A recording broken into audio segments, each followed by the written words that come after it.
All right, here's the headline, and this is from 12 News. 12 News did an investigation in the ESA, what they call an ESA scandal. AZ Chris Mays says she'll crack down on ESA scandal following 12 News investigation that found parents used tax dollars for diamonds and luxury goods. No defending it. Let's be honest. There's no defending this.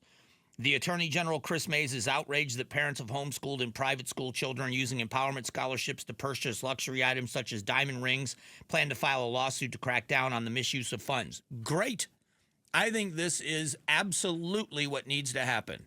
If you are spending tax dollars, first of all, shame on you if you're spending money that's supposed to go to your children's education on something that's not education related. Shame on you. That's bougie. Well, it's horrible. It's fraud, isn't it? Very horrible. It's got to be. Yeah. Yes. It's got to be. And I know, and listen, I don't want to jump in the middle of this fight, but I've got to defend, at least in some part, I have to defend a little bit of some of the accusations that are being hurled at the superintendent, Tom Horn. And it's because he inherited this. He didn't create it. And they're working on, there's a balance that has to be struck, and that is people have to have access to this money. And if they're spending money themselves on it, they have to get reimbursed because many of these families can't afford some of the purchases. I'm talking legitimate purchases. But then you have to have a system where you know what purchases are being made. I'm an advocate for the ESA program. This is not a condemnation of the ESA program. Anybody that wants to say that the program needs to go away because of this ought to take a look at the abuse in every welfare program that's out there. Every one of them. There are people, when we had actual food stamps before it was on a debit card, people would get their food stamps and sell them for cash on pennies on a dollar. People use it. Should people be allowed, or there's a lot of things that people think you shouldn't be allowed to use your food assistance for, or housing assistance, and breaking the rules with housing assistance. So all of these programs have people that commit fraud. The other part of this conversation that I think we need to get to, because we all want education to be fixed, it's not a deflection. I am telling you that this program can be and should be fixed. Parents that are using these things legitimately should not have any kind of a burden.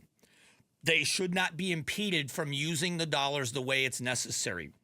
If there needs to be a reimbursement, they should be reimbursed. And it should be in a timely fashion. When we all have, I don't know if you guys take advantage of it, but our health insurance allows us for an HSA, which is a health savings account, and an FSA, which is a flexible spending account. And it is for your medical needs. So when I get prescriptions, and I get a bunch of them, if I go to CVS, which happens to be the closest one to my house, or Walgreens, you go somewhere, or even online, if you want to buy things, you're going to buy ibuprofen or Band-Aids, anything that fits under the umbrella of medical care, you can buy it with that FSA card or your HSA card. You can buy it with that. If I go into CVS and I pick up my prescriptions, but while I'm there, I buy a bottle of bottled water, I buy a bottle, or I buy snacks or something, it kicks it out. They'll say you can't purchase those items with that card. You got to use a different card. So I don't know why, I don't know how expensive it would be to do that. I think the EBT card is the same with like alcohol, right? Is it? I don't know. I'm going to assume it, yeah. I don't know. That you can't make certain purchases with it. So when it happened to me at CVS, I can't remember what it was I bought, but I bought something and they were like, oh, that doesn't qualify or whatever, so I had to just use a debit card. My point is there are ways to get checks and balances. It doesn't mean the program itself should go away. Opponents of this program use this as an example of why it should go away. It shouldn't. Mesa Public Schools is getting ready to lay off a bunch of employees because they are going to lose about 5,000 students over the next few years, and they blame ESAs. Well, ESA isn't the problem. ESA was caused by the problem. Parents and what's going on in public schools, and parents leaving the public school system and looking for other choices is why the ESA program has grown so big. Don't blame them for the school system being dysfunctional. It was dysfunction in the school system that caused parents to pull their children out.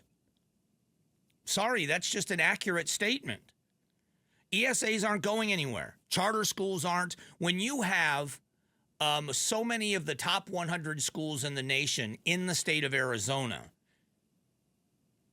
people are going to gravitate there. And you can talk to me all you want about how they basis schools handpick. They do. But parents are killing themselves to get their children in these schools. It is frustrating to hear the fight. I don't want to see Mesa Public Schools lose their students.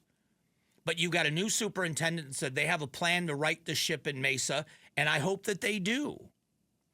But if you're going to come after the ESA program, and this is the difference, and this is what frustrates the parents, ESA parents, the legitimate ESA parents that are out there. The school system, I guarantee you, if you look into your district and you look at their spending, do you not believe that the school system is taking education dollars and that school district is spending it on something other than education material?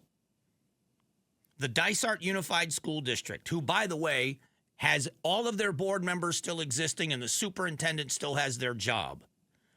They canceled bus service for over 400 children this school year because they said they had to cut costs. And then they turned around and sent their staff, about 200 people, to Vegas for 3 days to a conference at almost the cost of $500,000. The same money that could have been spent on the bus service. Anybody investigating that? Anybody call that misuse of funds? Well, the fact of the matter is, they're the education professionals. So they say this was a very valuable conference for us. Now, do you think that money should have been spent that way? I certainly don't. But the Attorney General is not investigating them because they're the education professionals. You may disagree with it, but they're well within their rights to do it. Parents, on the other hand, shouldn't be buying diamonds. You shouldn't be buying luxury items. But if a parent says, hey, it was very valuable in my child's education, how is that any different? It's not. Both should stop. You should know who your school board members are. If you don't believe, and how much money. So here's one more thing on this before I run out of time. All this hoarding of money that families are doing with ESAs. Go take a look at how much money these districts are hoarding. Go and look at how many districts have a ton of money they're not spending. You got one school district in the West Valley that's loaning millions of dollars to another school district. I mean, it's just, this is going on everywhere. It should stop everywhere.